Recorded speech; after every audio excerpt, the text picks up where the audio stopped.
อัปเดตสภาพอากาศประจำวันที่27 พฤศจิกายน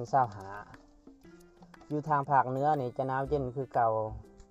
โดยเฉพาะเป็นทางทิศตะวันออกของภาคเหนือจะหนาวเย็นกว่าทางภาคตะวันตกทางภาคตะวันออกนี่อุณหภูมิเที่ยงคืนหาเช้าอยู่ที่51 องศานี่ในตอนเที่ยงอยู่ที่18-20 องศา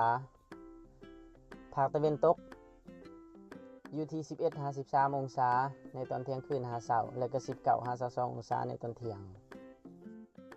แล้วก็มีเขตที่หนาวเย็นกว่าหมู่มี3แขวงมีหัวพันเสียงขวางแล้วก็ไซสมบูรณ์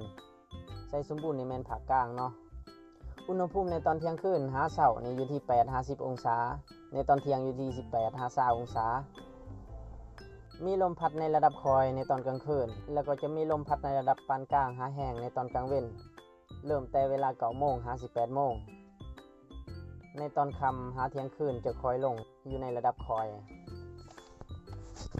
ภาคกลางอุณหภูมิในตอนเที่ยงคืนหาเช้านี่จะอยู่ที่15-19 องศาในตอนเที่ยงอยู่ที่21-25และก็แขวงบริคำไส้คำมวลสวรรณเขตอากาศจะเย็นกว่าเล็กน้อย 1-2 องศาเขตภาคตะวันออกของแขวงบริคำไส้และภาคตะวันออกของแขวงคำมวลอากาศจะหนาวเย็นอุณหภูมิในตอนเที่ยงคืนหาเช้าอยู่ที่7-13 องศาในตอนเที่ยงอยู่ที่15-17 องศาแล้วก็มีลมพัดคอยอยู่แขวงเวียงจันทน์นครหลวงสำหรับบริคำไส้คำมวลและสวรรณเขตนี่จะมีลมพัดในระดับปานกลางเด้อและก็หาแห้งตลอดทั้งวันมาเบิ่งทางภาคใต้อุณหภูมิในตอนเที่ยงคืนหาเช้าอยู่ที่16-19 องศาในตอนเที่ยงอยู่ที่23-26 องศาสำหรับแขวงสารวัตรกับแขวงเซกองจะหนาวเย็นเล็กน้อยจะหนาวเย็นลดลง 1-2 องศาเนาะหนาวเย็นกว่าอัตตปือกับจำปาสัก